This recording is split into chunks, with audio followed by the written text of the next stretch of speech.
If you're a pop culture junkie who loves TV, film, music, comedy, and other really important stuff, then you've come to the right place. Get ready and settle in for Classic Conversations, the best pop culture interviews in the world. That's right, we circled the globe so you don't have to. If you're ready to be the king of the water cooler, then you're ready for Classic Conversations with your host, Jeff Dwoskin.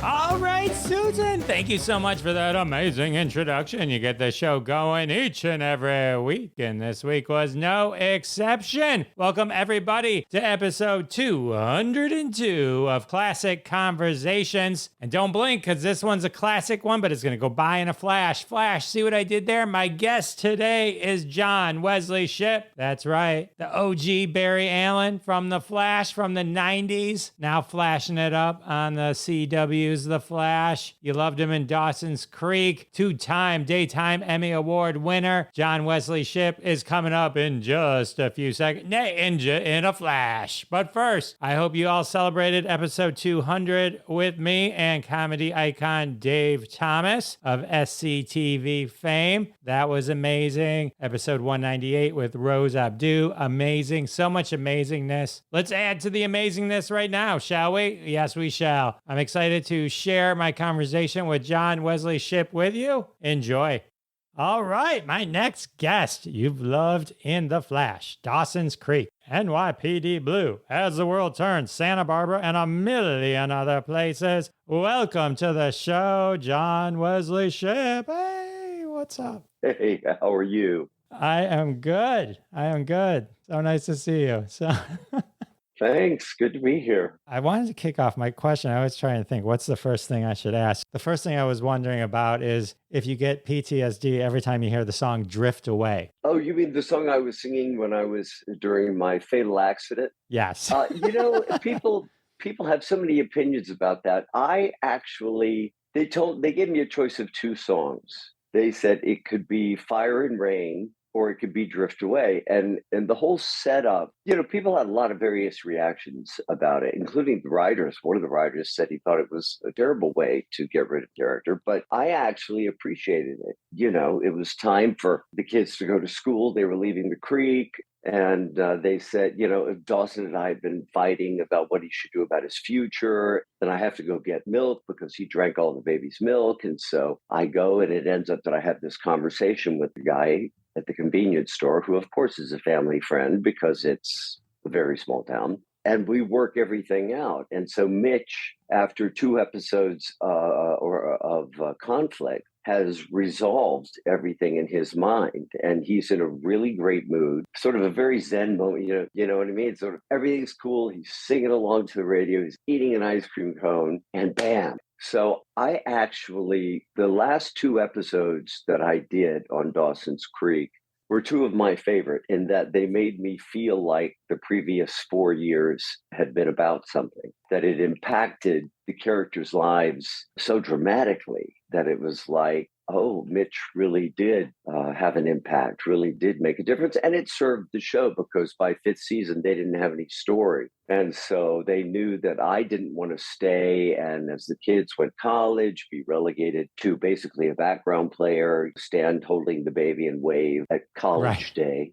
parents' day at college. And this gave me really, really respectful send-off, some really good stuff to play. So no, I have no PTSD about that at all. In fact, I get emotional watching it, and I think, oh, Mitch, oh God, they really did love Mitch. Oh yeah, I just meant it in a joking way. I feel like you're somewhere and it comes on and you're like, oh, just because it's tied to that scene. It was, I could have asked the same thing about eating a big vanilla ice cream. Well, people at conventions, they bring me, I have an ice cream cone pin. I should have worn it. Some fan brought me an ice cream cone pin. They'll bring me drawings of ice cream cones at conventions, and I'll go, oh, that's dark. It's funny, but that's, everybody gets a big kick out of riffing on that. Also because John my nemesis is ice cream. It was something of a set joke. I mean, if there was ever any ice cream on craft service, it said, John, there's ice cream. So the fact that I would meet my demise eating ice cream was appropriate on a number of levels. We've all done what you did in that scene. You drop something, you think you can lean over while you're driving. Yeah. I was like, yeah. I was watching that. I was like, oh, I've done that. Not with ice cream. Yeah. I was Well, like, we all think, we have our fries and we have our this. And it's amazing how many, not to get all serious, but how many accidents happen because you're eating while you're driving, because invariably you'll drop a French fry or something. And it is perilous to pull over, finish your ice cream cone, and then proceed. well, at the end, you look up. That's the boom, end of the episode. The way they did it was so shocking that there was only one conclusion really to draw, and that it was confirmed the following week in the episode in which I appear basically a la 6 Feet Under as a ghost, as a memory, tying up all of my relationships with the kids, with my wife, with my son, which was a very meaningful episode for me too, because it gave me a real full circle moment. And that very last moment of that episode, the long goodbye, where I'm with the camera and I just, for some reason, I stop and I look and I'm going this way as the camera is swirling that way. And you're seeing the creek and you're seeing how much Mitch loves his life. And then it goes all the way 360. And then I go into the house, the camera zooms up to the sky. I just thought, rarely has a character been given a more respectful and affectionate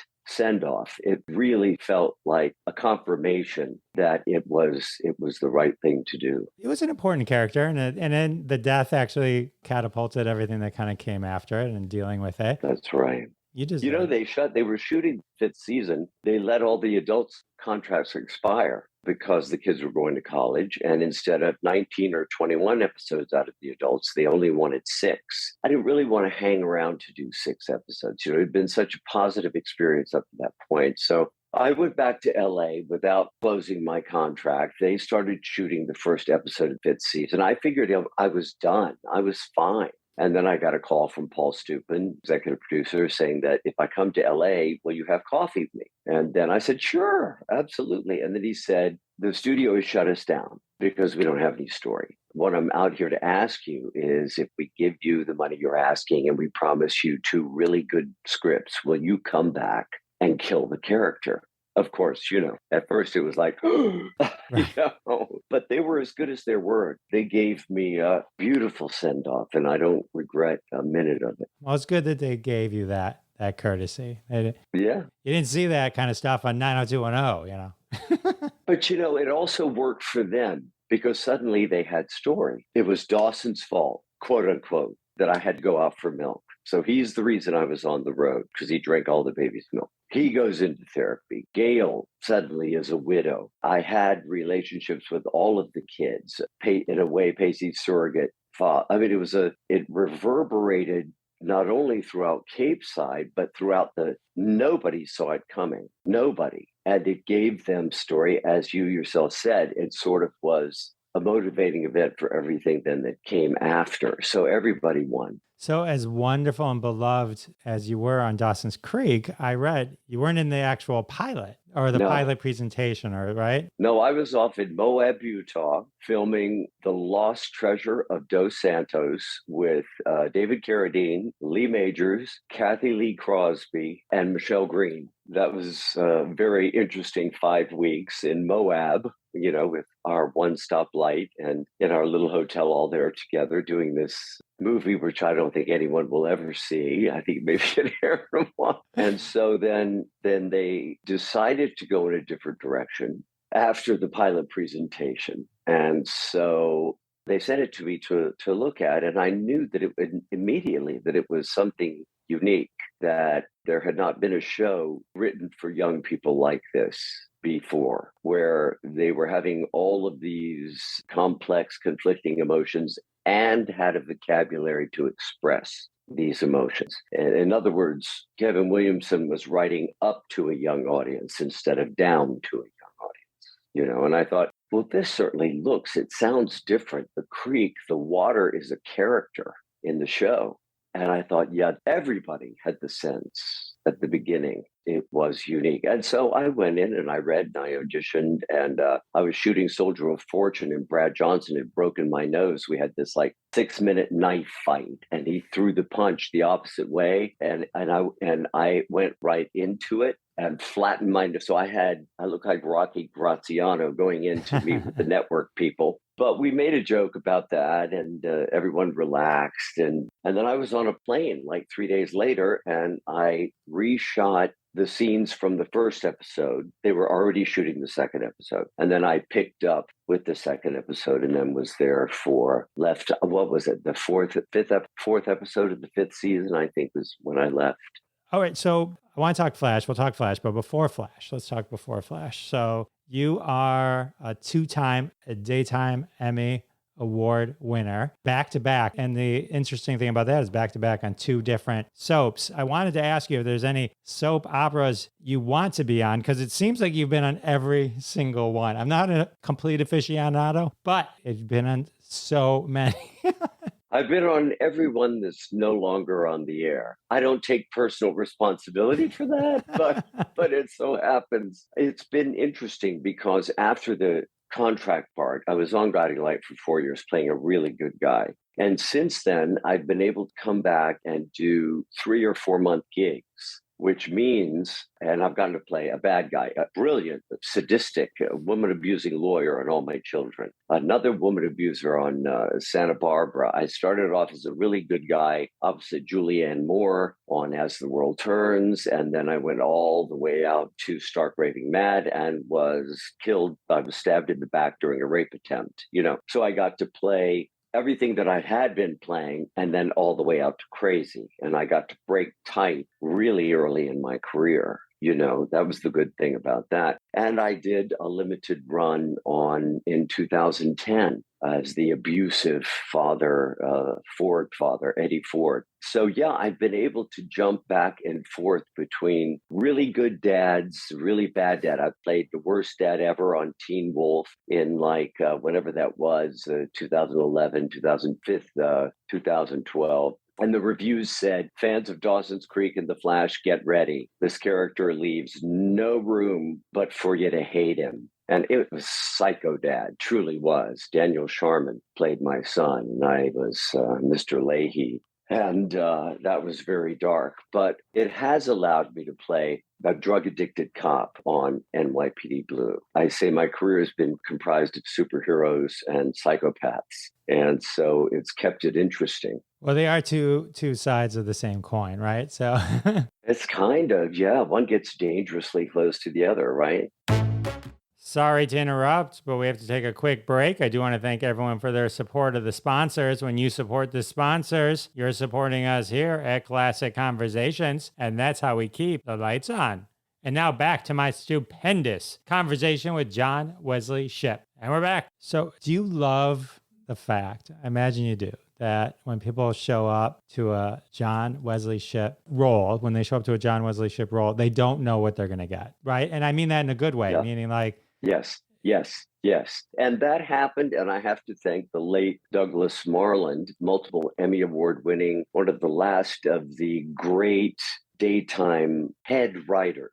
Soap operas used to be ruled by a head writer figure, it's like, or an executive producer, Gloria Monty on General Hospital. Doug Marland was one of these very powerful, multiple award-winning writers who wrote my role on Guiding Light, created Kelly Nelson, and then knew there was more to me as an actor and wrote the part of Douglas Cummings on, as I said, it was interesting. My dressing roommate on Guiding Light was Kevin Bacon. Then my 10-month part on As the World Turns, my leading lady was Julianne Moore. My competition was Steven Weber. The great Julia Pagano was my confident, close friend. And of course, there was Catherine Hayes, who recently this year passed away. I mean, all these wonderful, wonderful actors that I got to play really terrific writing. And in the early 80s, it was the youth explosion on daytime. Well, I mean, in those days, we were getting 22 million viewers a week.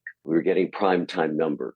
Of course, there were 5 channels. Right. So we kind of had a same thing with the original Flash. I was surprised to go back and learn. I had forgotten that our premiere of Flash 1990 premiered in front of an audience of 22.5 million people. And that's in spite of being in CBS's toughest time slot, opposite Cosby and The Simpsons at their peak. So it was different in those days. You had to carry 25 million, 30 million viewers in order to stay on the air. Now with 300 channels, with all, you can keep a show on the air and you can have a hit with 6 or 7 million viewers because now there are 300 channels. They're happy to get between 3 and 6 million. I imagine there's also a longer tail because now if you're on Netflix, if you don't watch it the first week or like any of the Game of Thrones as they're happening, it's there. So you can still, back then, Flash 90, unless I, remembered to set up my VCR,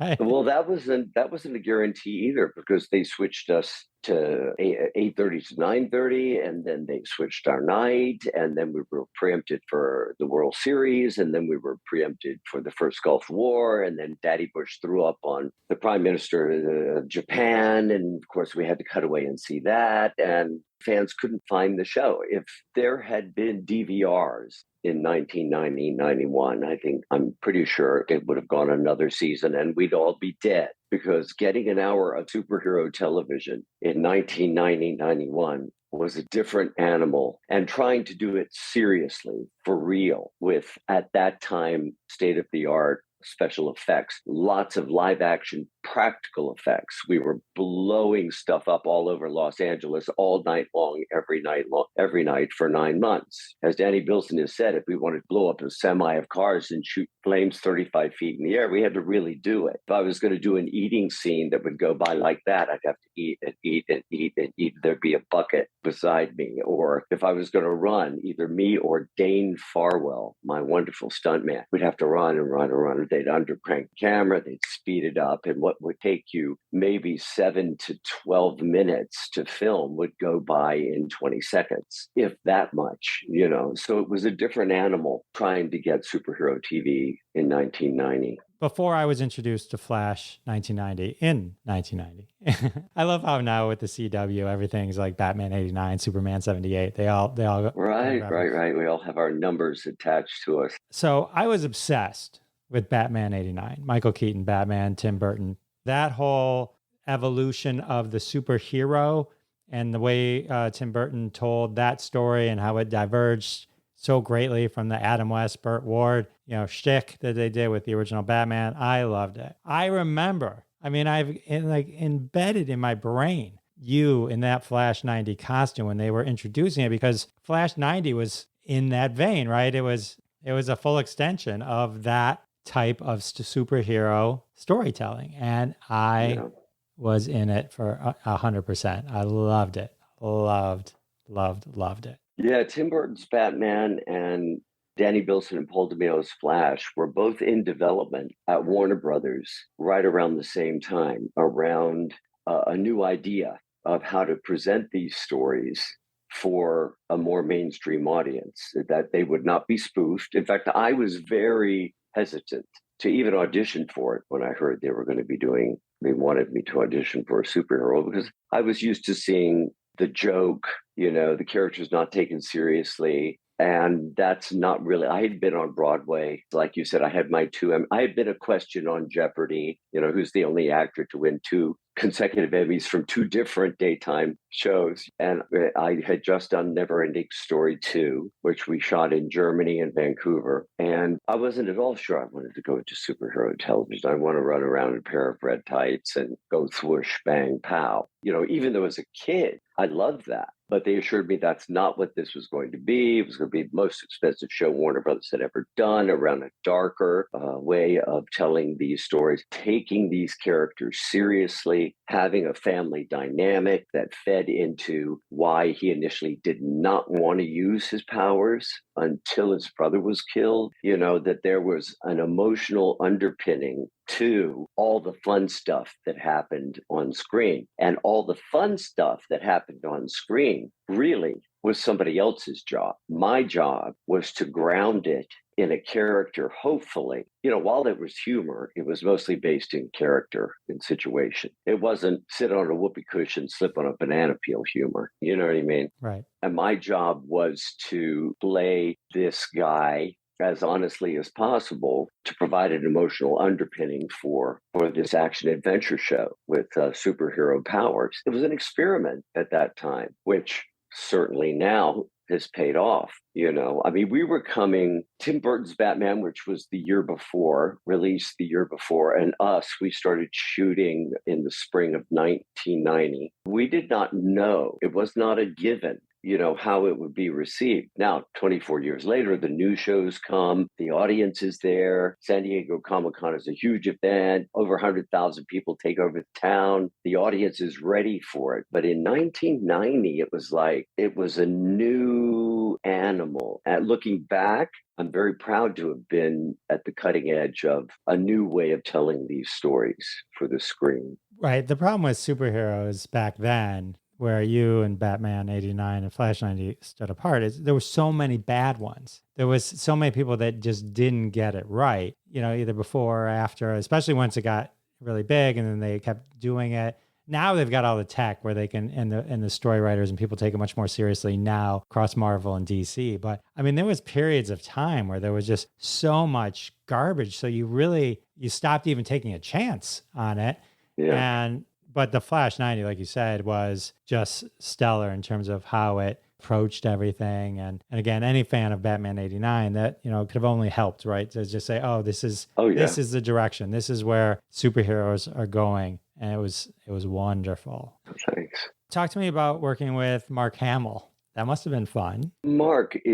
I'm so fortunate to have crossed paths with Mark, at that point in my career. Also with my own self-consciousness, being in a superhero suit. Should I have dialogue? And I didn't want to be a mascot. How do I be taken seriously? How do I, and I felt in those early scenes that I shot, I'm really stiff in the suit. And in the first Trickster episode, here comes Mark, balls to the wall, 100% committed to all of the madness and eccentricity of this character and not shrinking from it at all, playing it wide open 100%, which I was able then to relax a little bit and get over myself. And certainly by the trial of the Trickster at the very end, when he's mind controlling me and I have Trickster boots in the Flash suit and I'm knocking over parking meters and I'm his sidekick and we're catching bullets and throwing him back at the police, which we would never be allowed to do today. Among other things, our version at times got dark, I would say. But allowed me to relax a little bit and have a good time, because if Mark Hamill wasn't going to come in and be self-conscious about it, then I needed to get over my bad self and commit 100%. I had no problem committing to Barry Allen because Paul DeMeo and Danny Bilson's script was so rich. I was so clear. I remember April Webster, the casting director, when I was hesitant, she said, just read the script. And when I read about this family with this unblessed son who worked in a crime lab, when the dad respected the older brother because real cops worked the streets, and he kind of dismissed Barry. Barry was the guy that went to the crime lab so mom wouldn't be afraid that all of her men might not come home that night. You know what I mean? Right. And he was fine with it. And then all the different things that happen and getting used to the powers, not wanting them at the beginning. Wonderful Tim Thomerson, that relationship with the brother. There were a lot of emotional levels for me to dig into. And that's what saved me, particularly at the beginning, because it was, although there was humor, it was a character that I could honestly insert myself into that frame of mind. What would happen to an ordinary guy if you suddenly get extraordinary abilities, particularly abilities that would make your dad so proud, your dad who has discounted you, if you could tell him, but you can't? I mean, all these things, what kind of effect would it have on a CSI? And we were CSI before CSI was cool. If suddenly, would there be a temptation to push it, to go too far? Would he be afraid that he'd burn himself out? Those were all things that interested me on a psychological level and kept me engaged in a genre that I otherwise would not have found interesting to play. But see, comic book fans already knew that. Comic book fans, the guys who were made fun of. I don't know them. Back before, they knew that these stories had resonance. Nobody else knew. Well, they know now, right? Right. Absolutely. Comics have taken over the industry. You know, you can't turn on television without supernatural powers appearing at some point or another in an episode. The meek shall inherit the earth. Here we go, boys. Now, yes, right, baby. That's right. I tell my audiences, aren't you proud of yourselves? Absolutely. So I think that's why everyone has such great memories of the show. It was well written. It was, for the time, in 1990, amazing. Just like the Hulk was amazing for its time. If you watch him, transform into the Hulk now, you have to think, all right, this was back then. This is really good for then. And at the time, great. But Flash 90, awesome. And it was critically acclaimed at the time too. I mean, it wasn't like years later. Oh my God. No, in fact, that's one thing that was just picked up in the genre press, because I had put a link to, someone had said that on 32 years ago today, such and such an episode aired. And I went back and got the Washington Post, the Kansas City Star, the Louisville Courier Journal, the New York Times, and the reviews were over the moon. And, my comment was, my parting gift to Grant Gustin will be 25 years from now, when he wants to sort of remember the effect that his show had. Don't read the reviews 25 years from now. Go back and read the reviews that were written at the time, which in 1990, we're talking about eye-popping effects. 10 on the Zowie Wowie scale, I think that was the Washington Post. State-of-the-art effects for the time. Sometimes I will read a review written by someone that seems like, I'm like, you weren't even alive when this was on, and they'll say something they'll make some comment that gives them away. And I'll say, you have no idea the context that the show came into. You're judging a 1990-91 show in 2022, and you don't understand the historical context. We did a 25th anniversary at a theater in Los Angeles with Mark Hamill and the production team, the special effects team from the new show, from the old show. And we had a Q&A after, and special effects teams were saying that we pioneered certain effects that they then took to the next level on the CW. Right. You pretended to run super fast so that they could run or whatever. Well, it was amazing. I have to say it was amazing. David Nutter, Emmy-award-winning director for Game of Thrones and others, he directed our pilot, CW pilot. After I shot that first prison scene, he called everybody around, the crew and everybody, and he said, I just want to say that none of us would be here today if this man hadn't proven 24 years ago that this kind of show could be done and could be taken seriously on television. Of course, that made me very emotional, and I quickly excused myself. I flashed right out. Oh, thank you, boom, because it was very moving for me to hear that. No, it is. I mean, it's amazing how respectful of the new CW Flash is of where it came from.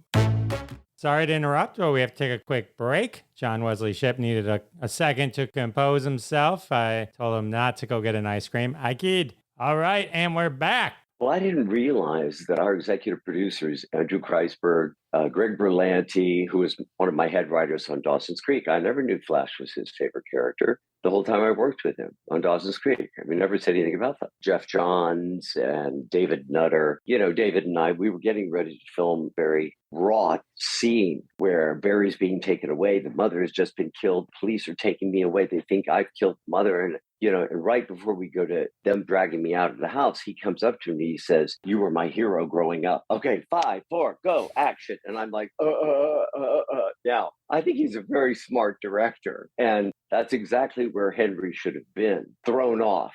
And so he totally got me into the emotional place that I needed to be for that arrest scene. But it was an off-right. I am incredibly moved by kindness. Yesterday at the gym in New York City, this young man came up and said, "Of all the Flashes, you're my favorite Flash. And my girlfriend has your Flash's t-shirt. And we just think that, and I'm there thinking, after he left, he said, "I don't want to bother you." He says, "You're not bothering me." Whenever I have those interactions, I think how incredibly kind it is. He didn't have to take the time out of his workout and the risk to come over and tell me that. And people always apologize. They think, "Well, I don't want to bother you." But for me, that's an act of great kindness and appreciation for someone to take time out of their lives. If it's a couple minutes, our lives are made up of minutes, to come over and express appreciation for a piece of work that I've done.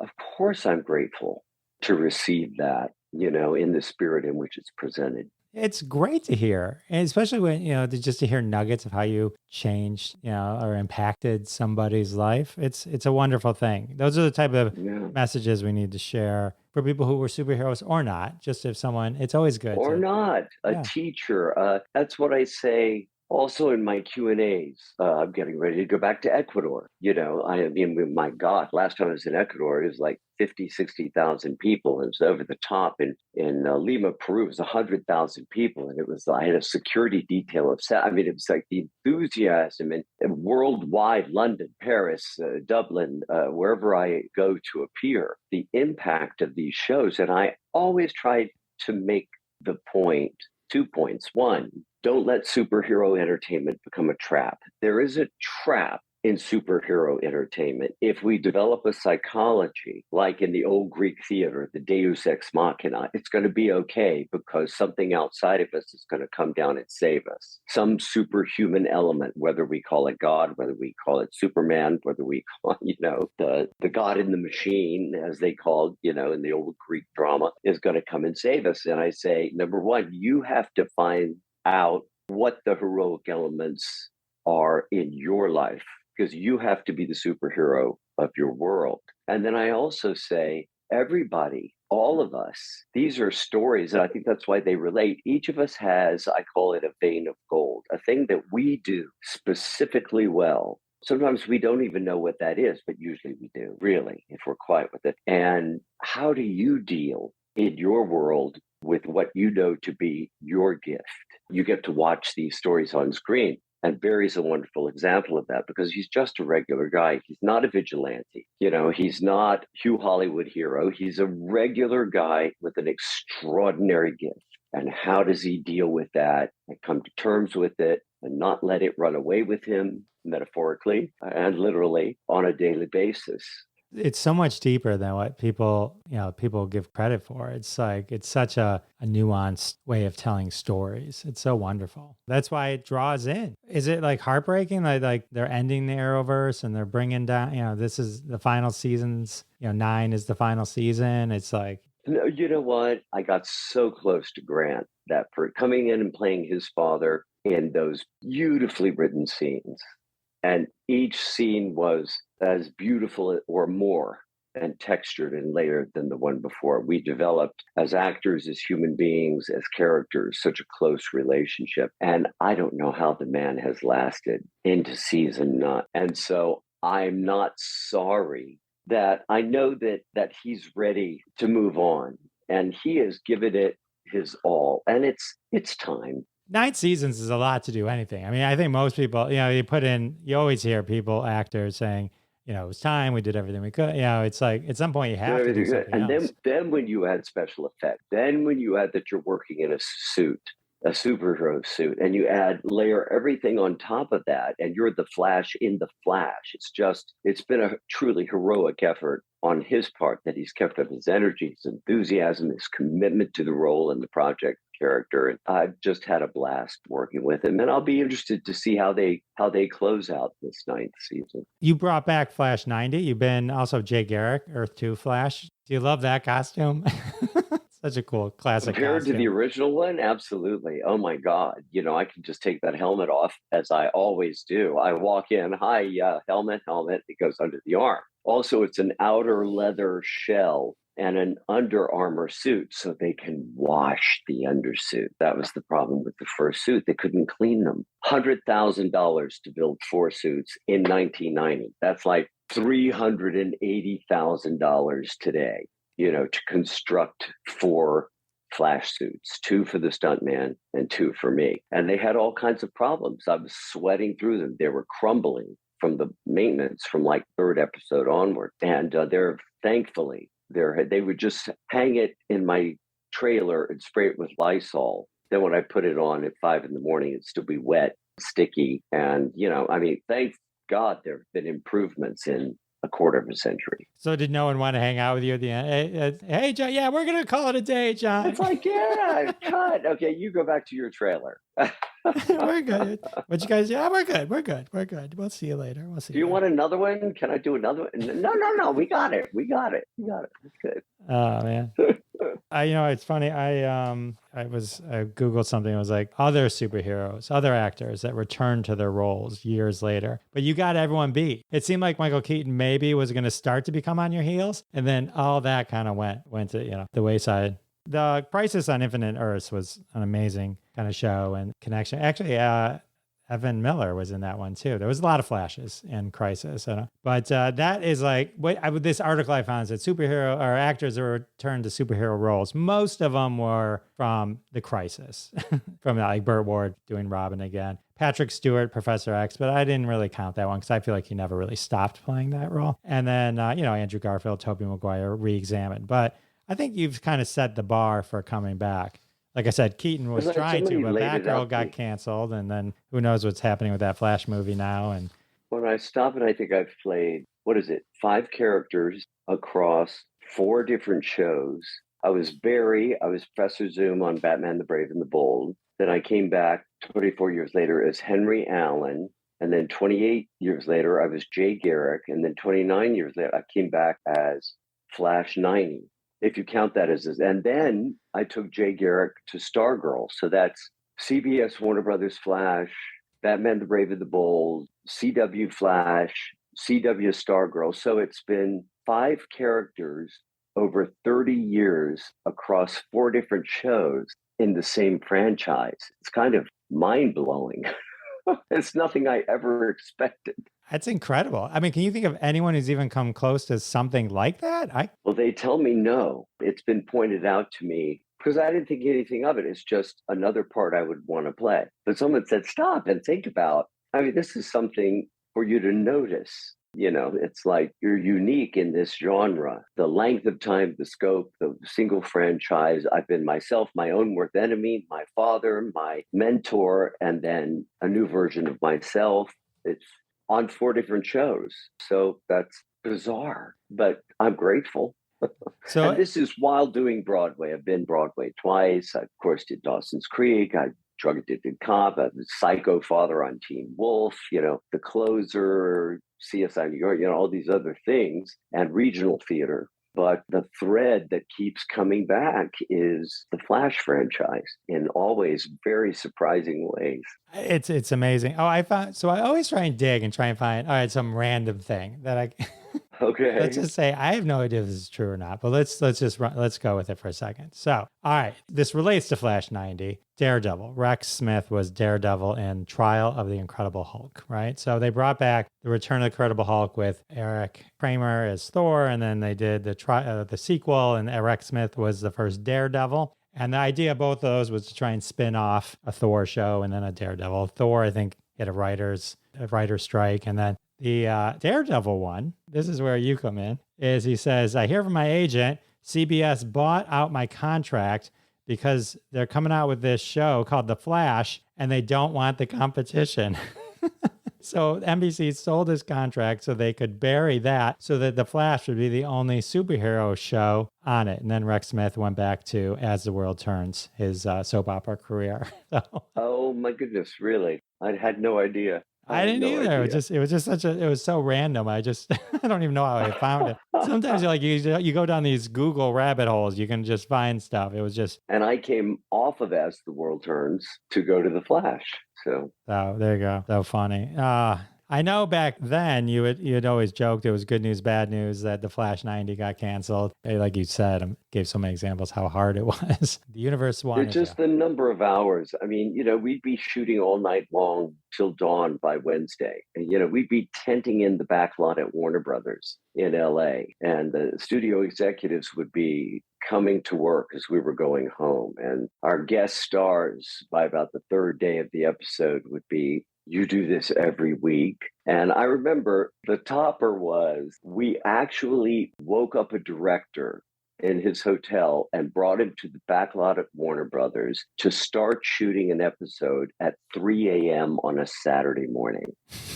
And he was like, are you insane? It's like, we have to utilize every single hour that we have because it was like a runaway train. It took us 9 days, 2 units running simultaneously to get our 1 hour show back then. Wow. I believe on the new show, we did enter flash time in 7 days of principal photography. Now, post-production, CGI, all that stuff is much longer. They have so much more capability. But the number, I was there 55 to 80 hours a week. We had transportation people putting in 24, 25-hour days. It was insane.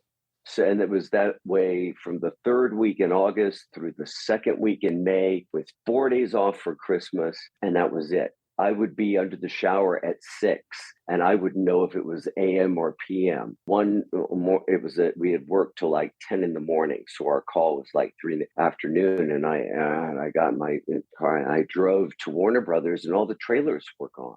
And I was like, there's my parking spot. There's no my trailer isn't there. Where is everybody? I'm like, oh my God, did we get canceled? Nobody told me what happened. So I called Danny and Danny's like, John, we're on location today. And I went, oh, thank I thought they pulled the plug. And that's when they began to worry. They began to worry a little bit about my sleep deprivation and the heat and the stress of that whole experience. Thank God I was 30 years younger then, or I never would have been able to do it. I gotta say, you look practically the same. You wouldn't even know. You've aged well. Whatever you're doing, you should write a book and make a video on that. I did have one other question. Non-Flash related. So I know Guiding Light was was your big breakout in the early 80s, but during that time you made a visit to Fantasy Island. Yes, I did. And it's actually somebody surprised me because I knew what they call the OG Flash is on Hulu. They brightened up the transfers. They look fantastic and they're all running for free, streaming for free on Hulu. But somebody sent me the Fantasy Island episode that I did with Susan Lucci. And that must have been 1982. Susan swears because I saw her when I went on in 1992. I was doing Dancing at Lunasa, the Irish play, the Tony Award-winning Irish play by Brian Friel at what was then the Plymouth Theater. It's now been renamed the Schoenfeld Theater on Broadway. And they asked me to come in and do 4 months on All My Children, this crazy psychotic character. And I hadn't seen Susan in 10 years. Well, no, I probably had seen her at award shows or passing, but she swears that I went up that when I met her on the set of Fantasy Island, I went, oh my God, you're so tiny. And I picked her up by the elbows and started doing shoulder presses with her. I said, Susan, I do not remember that. But she swore to the executive producer. She said, that's my first memory of John Wesley Shipp. That's really funny. I looked and I think Anson Williams and David Cassidy were on that episode. I don't know if they were in the same storyline, but anywho. Yeah. It's all fun. Yeah. I know when we started with the conversation about your death at Dawson's Creek, but you know, there's a Cinemorgue website out there that lists 8 of your deaths, including Dawson Creek, across all your television times. So my mom at one point, she said, I can't take it. She said, do they write it into your contract that you have to be killed every part you do? She said, I can't take it. I can't take much more of watching you being killed on television. That's so funny. But it's usually the characters that work themselves into a spot that the writers can't get them out of. They're the interesting characters because they become so complex that it's like that Teen Wolf dad had to die. He had to die. I would have killed him if the writers hadn't, Oh, that's so funny. You mentioned Broadway and the Tony Award-winning play you were in. You were also in 12 Angry Men, juror number 8, same as Henry Fonda. Such a powerful. He played that role. Very, very powerful role. The interesting thing is I actually, when I was in high school, somebody sent me pictures that we did a little high school production at Butler High School in Louisville, Kentucky. Our drama class did a production and I was in it. And then in 2018, I think it was, I went to the Judson Theater in Pinehurst, North Carolina, and had the privilege of appearing on stage with Mike Boland, who has just had a film at different festivals. Yo Andrea is the name of it. And he's the best juror number 3 I will ever see or had the privilege to be on stage with. But we had an awesome, wonderful time doing that. And we had planned to do it in Greenwich, to do a production in Greenwich. Also, I was workshopping a play about Jimmy Stewart and Henry Fonda called Hank and Jim Build a Plane, which we took for workshopping in New Orleans. And I had a 6-year Hallmark contract, Ruby Herring Murders and Mysteries. That was right at the beginning of COVID. When the shutdown happened, that all went away, along with like 8 or 10 personal appearances. And for a year, we all sat and twiddled our thumbs. Sure. Luckily I was called to do Stargirl in February of 2021 and I started traveling again. That play sounds fascinating, by the way, Hank and Jim. Well, what's fascinating about it, and it's in workshop now, and I think they're rewriting and going in different directions with it. They picked it back up, and we'll see what happens. Initially, the draft that we did was about the lifelong friendship of Henry Fonda and Jimmy Stewart, despite vast political differences and ideological differences and romantic rivalries. And of course, building the plane is a metaphor with how did they manage to stay in relationship with each other, despite, this was during the House Un-American Activities Committee and naming names. And Henry was more liberal and Jimmy was more conservative, was talking to the committee. And Henry finds out, well, how do you stay in relationship, which is a great lesson for today, with people with whom you have major differences. Oh, it's an amazing message for today. And it kind of gives you some hope when you can hear stories like this that happened decades ago, that this is a pattern and that there is a path out of it, that we can disagree and then kind of come to terms. And that's kind of what we've forgotten, that, we can disagree and nobody has to die. Nobody gets to send anybody to hell. I'm sorry. Nobody has to leave the room. We can disagree enthusiastically. Sometimes it's not possible because the value systems are just too different. But more often than we allow ourselves, we can keep the relationship intact so that we can keep listening to each other. And one may move a little this way, the other one may move a little that way, but it's not necessarily, I disagree with you, so I'm never speaking to you again. I mean, what are we, 10? Exactly. It's like, come on, guys.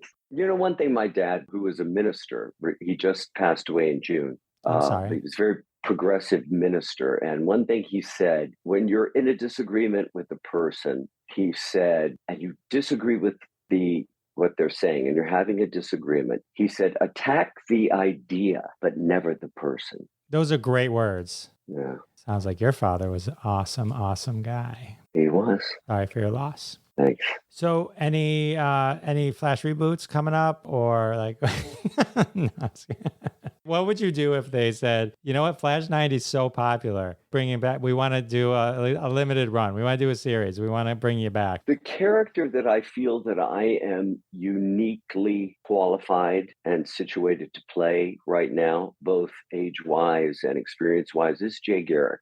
I would like to know more about Jay. That's one reason I enjoy going to Stargirl. when I have been there with the Justice Society, it's been interesting because Jay on The Flash is an advisor. Stargirl is the Justice Society. That's Jay's society. He's in his seat of authority. I've had fans contact me and say, you're more Jay Garrick on Stargirl even than you are on Flash. I said, well, I can explain that because he's in his seat of power with the Justice Society. So that's great fun. But it is cool that you get to explore the same character in such different ways, depending on which universe you're in. You know, it's amazing. I got to say one more thing. As hesitant as I was to play a superhero character, there were not A-list actors, by and large, flocking to play these characters in 1989 and 1990. Everybody was kind of like wanting to keep their distance to see if this experiment of a new way of telling was going to... And I just heard an interview with Jeremy Renner talking about the gift of being able to play his superhero character over a number of years to explore different sides. And I've been a professional actor now. I'm in my 43rd year of being a professional. I'm going, wow, how times have changed, that we hear an A-list actor expressing gratitude that he's been able to play a superhero over a number of years and explore so many different facets of that character. I was like, wow, it's every now and then perspective hits you, you know. And you were the original trendsetter. They should be like, oh, it's a ship or something like a JWS. Or there should be something. They had to coin something that relates back to you, because I think you'd be considered the godfather of this. So wow. So where can people keep up with you on social media? Do you hang out on Twitter and stuff, or? I'm very engaged socially and politically, much to many of my admirers' chagrin, on Twitter, and Facebook is a combination. If people want not to be subjected to my opinions, that's what I keep my Instagram page for. That's personal pictures from my life, my family, my friends, my neighborhood, my announcements for my conventions. Super fun. That was my flash noise. There it goes. I heard that. Anyway, this was awesome. I can't thank you enough for hanging out with me. This was so much fun. I really appreciate it. You're very welcome. Thanks for having me. Stay in touch. I'm John Wesley Shipp Jr. is my handle on Instagram, but I'm verified on Instagram, Twitter, and Facebook. Other John Wesley Shipps pop up. There's even now on Facebook currently someone calling themselves John Montaigne with all of my pictures. That's not me. It's John Wesley Shipp on Twitter and Facebook. And also the name at the heading is John Wesley Shipp, but my handle on Instagram is John Wesley Shipp Jr., John Wesley Shipp Jr. And look for the blue check. When this posts, I'll put direct links to all your goodness so people can find you. Easy peasy. I appreciate it. Well, thank you so much. I appreciate it. You're very welcome. Did that episode go by really fast, or was it just me? Everyone, one more time for John Wesley Shipp. How amazing is he? Such a nice guy. Amazing on The Flash, the CW Flash, Stargirl, NYPD Blue, Dawson's Creek. So many great stories. Well, with the interview over, it can only mean one thing. I know episode 202 has come to a close. I can't believe it either. One more huge thank you for my guest, John Wesley Shipp. And of course, a huge thank you to all of you for coming back week after week. It means the world to me, and I'll see you next time. Thanks so much for listening to this episode of Classic Conversations. If you like what you heard, don't be shy and give us a follow on your favorite podcast app. Also, why not go ahead and tell all your friends about the show?